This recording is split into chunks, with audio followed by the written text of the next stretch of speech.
So now we're going to learn how to track all of the production data for a job on the floor.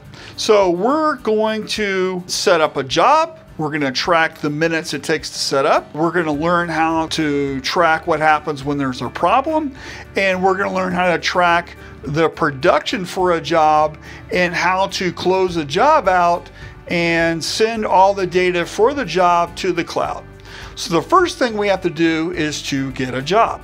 So we go to Production Tracker right there at the top, and we just hit the purple plus sign, and we need to find the order that we want to work on.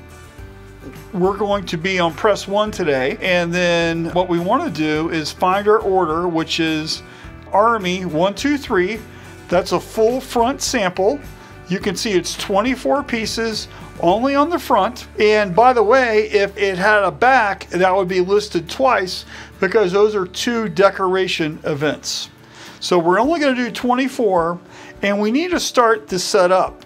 So we just hit Setup Start, and that's going to ask you how many screens it is, and we're going to say it's 2 screens. And we don't need to put any notes in there, but there's area for notes if you want to record something, and you just hit Submit. Now, this is timing your crew right now, setting the job up.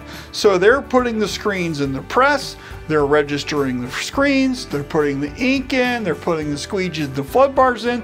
They're doing all of their work. When they finish, you just hit, they would hit Setup Finish, and that stops timing that.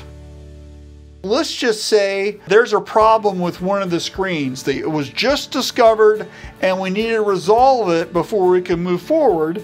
We hit Problem Start, and you could pick the problem, and let's just say that the screen is clogged, and we can put not washed out if you want to put even more clarity to it, so it's not washed out well, and you hit Submit. So now they're going back to the washout area, and they're blowing the screen out a little bit, and they're going to set it back up, and now it's back in and it's ready to go.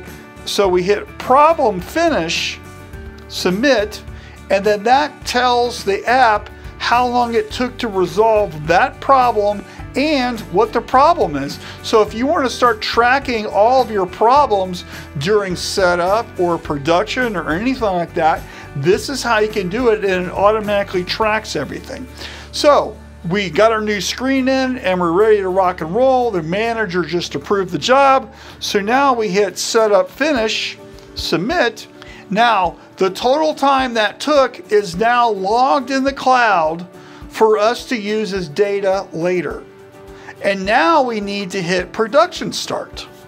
Now the reason why it doesn't just automatically flip to Production Start is because we know that sometimes right after that job's approved and we're ready to go, that's when somebody decides to go to the bathroom or something happens and we don't really start right away. Maybe it's 10 or 15 minutes after it's approved. So this allows you to find out that chunk of downtime so you can do something with it. But for right now, we're just going to hit Production Start, Submit, and now we're printing those 24 pieces. We know exactly what's going on, and as soon as everything is printed, we're going to hit Production Finish. If there was a problem during production, we could hit Problem Start, and that would start that whole process again. But we printed those 24 shirts, and they look fantastic. We don't have anything to worry about, so we're just going to hit Production Finish. And here's what happens. It asks you, how many did you print? We printed 24. The reason why this is here is, let's say you were printing 5,000 shirts and we started it at the end of the shift and we only printed 2 cases. So we've got 144 printed. The rest of them we're going to print tomorrow. You just put in exactly what we printed today, and then on tomorrow we can log finishing the rest of the job. So we didn't have any misprints, we didn't have any defects. If you wanted to put some notes in there like don't forget to warm up boards or something like that, you can add a note and then just hit Submit, and then that's where all that information goes. and we're ready to rock and roll, and that's it. So thanks a lot, and look for the next video